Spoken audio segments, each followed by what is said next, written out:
Hi, it's Scott again, and we're just doing a follow-up video from the dreaded salt creep and how to regenerate my Kinetico water softener.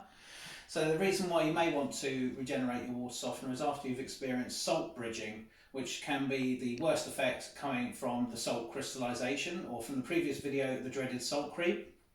Now, what this is if you see the other video, you'll realise that the salt, as it can solidify and crystallise within inside of the salt well here, what will happen is that the salt won't be able to drop to actually touch the water. And of course, if it's not touching the water, it can't create a brine. And when the water softener comes to regenerate, it's regenerating with fresh water. Therefore, you're going to get hard water because there's no brine to clean the water softener.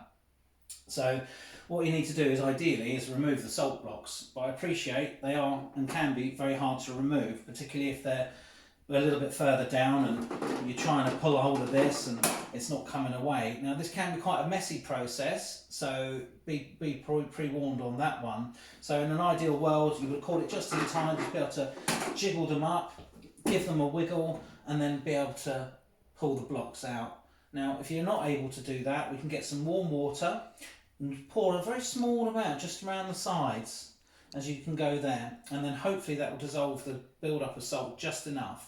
And then what you could highly likely be able to do from then is just be able to put some pressure on the blocks and they'll drop, probably drop down by about half an inch, 3/4 of an inch, just suddenly just drop.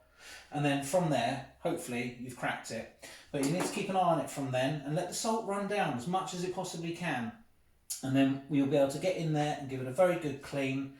Don't worry about the salt going inside the cabinet, that's fine. If you can scoop it out, all the better. But if you can't, it's not a problem. Just let it fall down into the well and that will eventually dissolve and continue on as the salt as required. So really, that's just your general maintenance. That's what you need to be keeping an eye on. If you're experiencing that you've got salt crystallization, it's only going to be a matter of time until you've got the salt bridging. Okay, so do keep an eye out. If you're unsure and you can't get the blocks out, just give us a call. We'll come round, we'll sort it out for you.